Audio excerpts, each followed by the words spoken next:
هو اسمه عيد الاضحى. علاش نقولوا له العيد الكبير؟ عيد الاسلام، من عيد الاسلام؟ مسلمين، لا اله الا الله محمد رسول الله.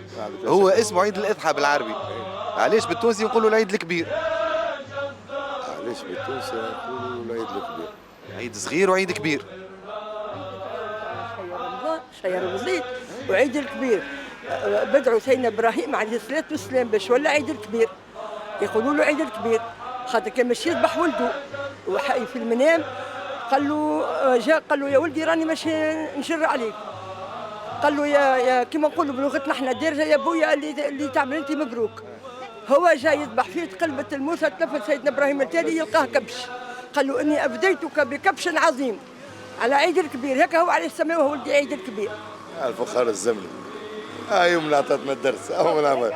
الدرس في الدين. هكا هو عليه السماء وعيد الصغير 3 ايام، وعيد الكبير 4 ايام. وتوا راس ولدي وليداتي انتوما اللي وفات لا ورث لا عيد كبير لا عيد صغير ولا عيد متوسط.